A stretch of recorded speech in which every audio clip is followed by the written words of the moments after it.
The nodes of the moon are a very important concept in Vedic astrology. In fact, in all astrology, they have importance. And the reason they're so important is because they represent those different levels, those different dimensions where we're going to make, hopefully, the greatest personal and potentially spiritual growth within our life. Many people look at the nodes of the moon and they look at them very superficially. They'll get a general idea of what the nodes mean in a house, and they'll focus on the house, or they'll get a general idea of what the nodes mean within a particular sign. However, we have to remember that the nodes don't just function in houses, they don't just function in signs, they also function in reference to particular cusps within the chart. They focus their energies in different points related to each of the planets and each of the houses within the birth chart. And then we also have to remember that each degree, and sometimes even sub-degrees or fractions of a degree within a sign, indicates where a planet will be situated through what we call vargas or divisional charts, which represent other areas of our life.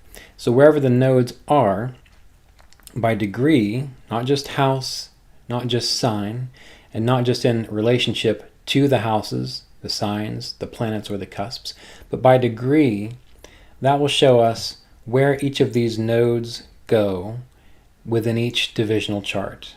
And the divisional chart we call vargas, and there are 16 main vargas that we look at.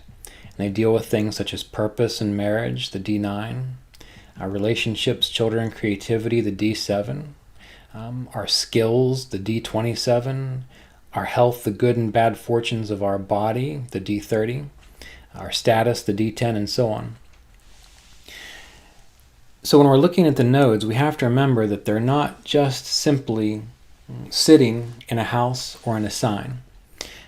They're going to be having an effect on just about every aspect of the chart.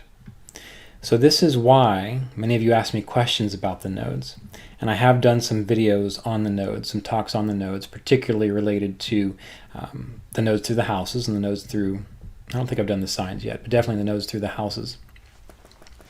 But you ask me a lot of questions, and I never really give a good answer. Now, some people say things like, if you can't explain it in under a minute, then it's too complicated and it's not right. I tend to stay away from people like that, particularly related to things like astrology or anything that has any kind of complex value. For example, individuals who like to talk about theoretical physics or quantum physics. Well, I used to think I knew something about that until one day I met with an actual theoretical and quantum physicist, and it turns out that that is more complicated than many of these popular books that we read can even begin to describe. So I learned very quickly that you have to be cautious about what you think you know on a subject. And the same is true for astrology, and particularly true for the nodes. The nodes affect us on a multi-dimensional level. And when we're looking at a chart, I discuss this whenever I teach astrology in the astrological apprenticeship course. We need to look at so many different levels, so many different dimensions, so many different layers of confluence, that it's only once we have spent enough time looking at all those layers that we are able to say, okay, when we overlay, just for the sake of using a number, these 8 layers, these 8 patterns, when we overlay them, I can see a pattern coming out by looking at that overlayment. And that means that I'm more likely to be accurate in regards to my assessment of the chart.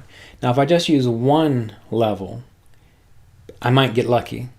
I might be right if I happen to see a particular pattern and I speak to it, because it may be that the rest of the dimensions of the chart also support that particular level. But we have to look at so many different things to get a sense of what's going on. So when we're looking at Rahu and Ketu, if you want to be as simple as possible, sure. Simply look at the house position of Rahu and Ketu, look at the sign position of Rahu and Ketu, see if there's anything that overlaps in regards to the information they are giving you. Once you have that under your belt, one of the next things to consider is what is the dignity of Rahu and Ketu. And the dignity is going to be based on whatever the dignity of their lord is. So, if Rahu is in Taurus, which is ruled over by Venus, then we look to see what is the planetary dignity of Venus. And that will tell us, generally speaking, how well or with how much, hopefully, conscious intention or energy we will actually be able to tap into the potential of Rahu in a positive fashion, or if it's in bad dignity, how much difficulty, how unconscious are we going to be with whatever that combination represents, having Rahu and Taurus. That's a very basic way, although you can get very lucky with that and come up with some good information, of looking at how the nodes are going to function. So again, looking at the house, looking at the sign, seeing where there's consistent information given, where it overlaps. Also looking to see what is the dignity of Rahu or Ketu based on the dignity of its lord. That's the key. Now, what we're going to find is that the lord of Rahu and Ketu is also going to be in different kinds of situations.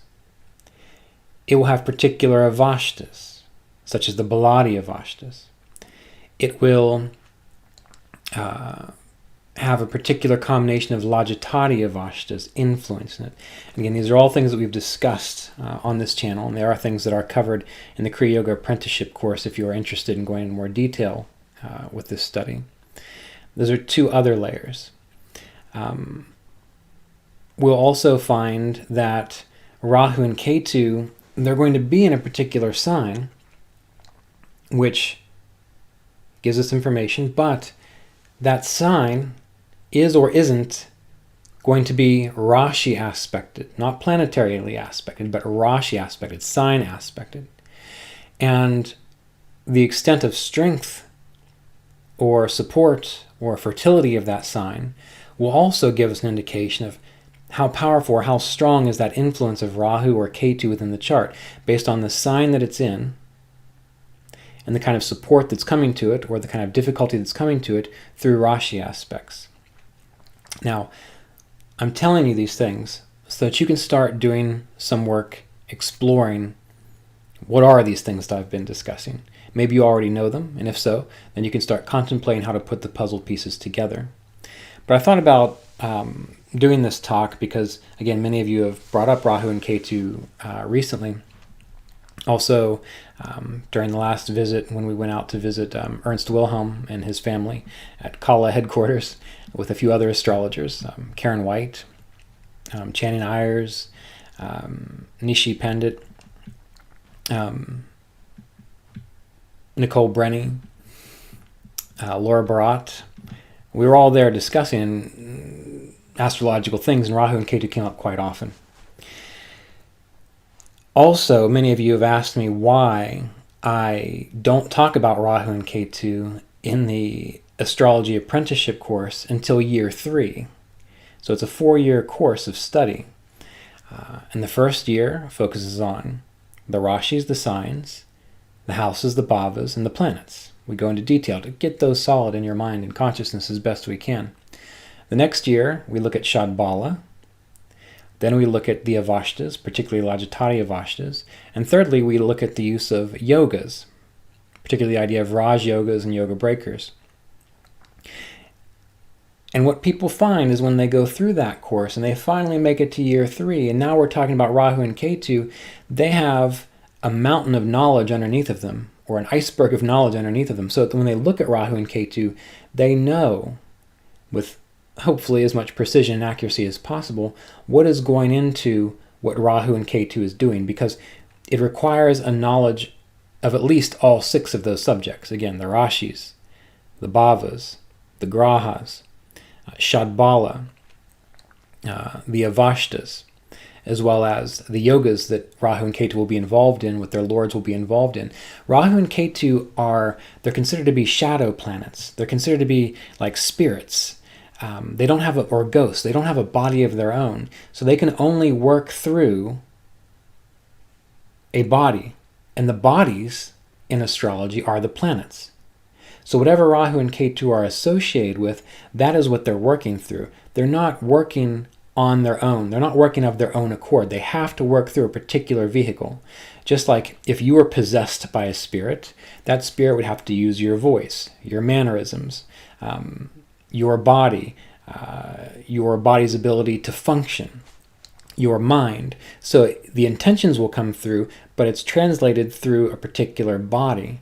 And that would be different if that same spirit, say, theoretically was working through your 3-year-old sister. There's a whole different nuance of possibilities there. Same spirit working through different bodies. That's what Rahu and Ketu does.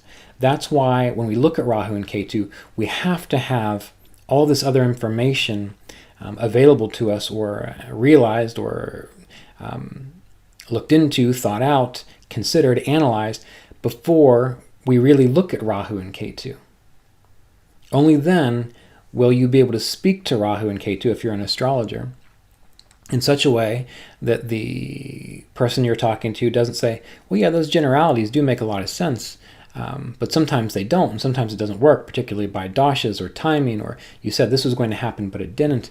But if that astrologer has taken the time to look at all these other things, then they will understand Rahu and Ketu. So the point of this video is simply to encourage you to not be overwhelmed by information that you're giving by astrologers who may not have gone through all of that process. Not to get overwhelmed by things that you hear or read about or see on the internet based on one particular position. There is quite a lot of information that goes into that. There are plenty of astrologers that understand this. Again, the ones that got together at Ernst Wilhelm's this fall. I'd recommend Nicole Brenny, again, Channing, Corey Dowds, Nishi Pandit, Ernst himself, although I'm not sure how busy he is these days with doing sessions, Laura Barat, Karen White, Michael Reed. He wasn't there, but I know he understands this process. And these are just a few of them that I would recommend. And it's because I know them personally, and I've talked to them, and we've had discussions about how these things work. So don't get too overwhelmed until you have enough information. That's part of the problem that we have in astrology, is too many people just get a little sliver of information and they run with it, and they make things up about it, and then they look for everything to prove that it's true, and then they end up with a self-fulfilling prophecy. So when you're thinking about Rahu and Ketu, this is a portion of everything, at least to consider, minimally to consider, if you're going to have good information about these two important points in space, again, Rahu and Ketu. I'm going to do another talk here in just a bit, so stay tuned. I'm going to do a talk on Ketu and how to, or why it's important to embrace your Ketu. Many people consider that Ketu is the thing that we should get away from, avoid, in a sense. And I'll admit I've been guilty of that statement in the past. And Rahu is that thing we need to develop. But what's important to note is that they are each one half of a whole. So you can't just avoid half of it. Otherwise you get an imbalance. So by figuring out how to embrace your Ketu, that gives you, I think, my experience is, at least at this point in life, a better foundation for feeling out Rahu, figuring out Rahu, learning how to work with Rahu, to develop Rahu, with ideally the least amount of difficulty possible. But as we'll see with the nodes of the moon, there's always going to be a learning curve, and there's always going to be mistakes that we make. But as long as we continue to make the mistakes, to get up and learn from them, we are progressing, we are working with these nodes so that they do provide a vehicle for growth and understanding through our life path.